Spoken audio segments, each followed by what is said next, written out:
मी आता ते गेल्या 17 वर्षापूर्वी झालं असेल, कोणी केलं, मी आता बोलतोय.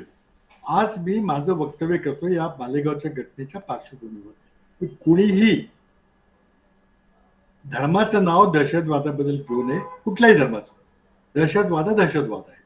आणि त्याचबरोबर दुसरी माझी मागणी किंवा माझी विनंती आहे सगळ्यांना की तुम्ही भगव्या रंगाचा एखाद्या राजकीय पक्षाच्या निवडणूक निशाणीमध्ये त्याचं रूपांतर करू नका.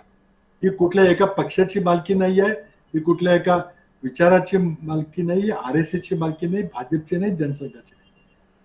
भगवा रंग हा मराठी माणसांच्या अस्मितेचा रंग आहे, 350 वर्षापूर्वीचा आहे.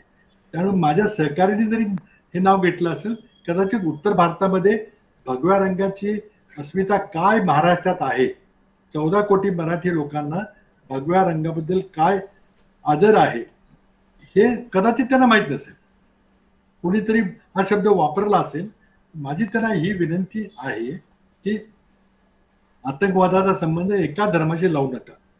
आणि असे म्हणता कामा नये की अमुक अमुक धर्म कधी आतंकवादी कारवाई करतच नाही, हे विरोधी आहे. माझं म्हणणं काय होतं की मग भगवा म्हणू नका. तुम्हाला काही एक अंगुली निर्देश करायचा नाही, एखादं नाव घ्या ना सरळ. तुम्ही नाव घ्यायला का घाबरताय? पण भगवा शब्द वापरू नका ही माझी विनंती आहे सगळ्यांना, देशातल्या सर्व नागरिकांना, सगळ्या पक्षाच्या लोकांना विनंती आहे की भगवा हा आमच्या अस्मितेचा रंग आहे, हा एका राजकीय पक्षाची निवडणूक निशाणी नाही आहे. त्यामुळे एका राजकीय पक्षाने त्याला हायजॅक करू नये, ही माझी मूळ मागणी.